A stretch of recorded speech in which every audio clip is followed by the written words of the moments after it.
அனைவருக்கும் வணக்கம். மிதுன ராசிக்காரர்களுக்கு திடீர் கோடீஸ்வர யோகம் நிறைந்த ஒரு மாதமாக இந்த அக்டோபர் மாதம் எந்தெந்த விஷயங்களில் அமைய போகின்றன, அதிலும் குறிப்பாக மிகவும் சாதகமான அதீத நன்மைகளை அள்ளித்தரக்கூடிய கிரக அமைப்புகளாக எவையெல்லாம் உள்ளன, சாதகமற்ற அமைப்பில் எந்தெந்த கிரகங்கள் எல்லாம் உள்ளன என்று பார்க்கும்போது, பெரும்பாலும் சாதகமற்ற அமைப்பில் சுகஸ்தானத்தில் கேது சஞ்சரிக்கிறாருங்க. ஜென்மத்தில் சஞ்சரிக்கக்கூடிய செவ்வாய் தனஸ்தானத்தில் நுழைகிறார். சந்திரன் நன்மை தீமை கலந்த அமைப்பில் தான் சஞ்சரிக்கிறார். இந்த கிரகநிலைகளை தவிர மற்ற கிரகநிலைகள் அனைத்தும் நல்ல முன்னேற்றங்களை அள்ளி கொடுக்க போகிறது. ஏனென்றால் விரயத்தில் சஞ்சரிக்கக்கூடிய குரு இந்த மாதத்தின் பிற்பகுதியில் வக்ரம் பெறுகிறார். லாபஸ்தானத்தை நோக்கி நகர்கிறார். விரய குருவின் வக்ரம் முதன்மையான யோகங்களை மிதுன ராசிக்காரர்களுக்கு அள்ளி கொடுக்கிறது. எனவே லாபம் அதிகரிக்கக்கூடிய வகையில் பல்வேறு வகையான வாய்ப்புகள் நிறைவாக கிடைக்கும். இல்லத்தில் பல்வேறு வகையான சுப நிகழ்வுகள் மிக சிறப்பாக கைகூடும். திட்டமிட்ட காரியங்கள் அனைத்திலும் வெற்றி உண்டு. பாக்கியஸ்தானத்தில் நிலை கொண்டிருக்கக்கூடிய சனி இந்த மாதத்திற்கு பிறகு முழுமையாக வக்ர நிவர்த்தி பெறுகிறார். எனவே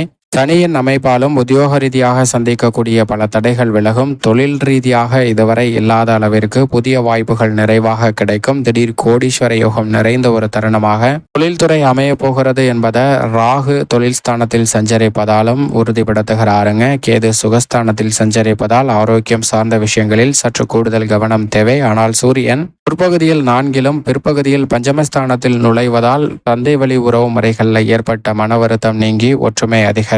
எதிர்பார்ப்பதை விட நல்ல பல முன்னேற்ற வாய்ப்புகள் மிதுன ராசிக்காரர்களுடைய வாழ்வில் சந்திப்பதற்கான யோகம் உண்டு. சுக்கிரன் மிகவும் வலுவாக 5 மற்றும் 6 ஆகிய இடங்களில் சஞ்சரிக்க போகிறாருங்க. ராசிக்கு சகாயமானவராக இருக்கக்கூடிய சுக்கிரன் பெரும்பாலும் சாதகமாக வலம் வருகிறார். எனவே கலைத்துறை அரசியல் துறையில் எதிர்பார்ப்பதை விட தனரீதியாக முன்னேற்ற வாய்ப்புகள் நிறைவாக உண்டு. குறிப்பாக கலைத்துறை மற்றும் அரசியல் துறையிலும் கோடீஸ்வர யோகம் நிறைந்து பெறக்கூடிய வகையில் நல்ல வாய்ப்புகளை விரைவாக சந்திப்பதற்கான முதன்மையான யோகம் இந்த தருணத்தில் வலுவாக கிடைக்கிறது. ராசியின் அதிபதியான புதன் உச்ச நிவர்த்தி பெற்று பஞ்சமஸ்தானத்தில் நுழைகிறார். இதுவும் நன்மை தரந்த ஒரு அமைப்பாக தான் பார்க்கப்படுகிறது.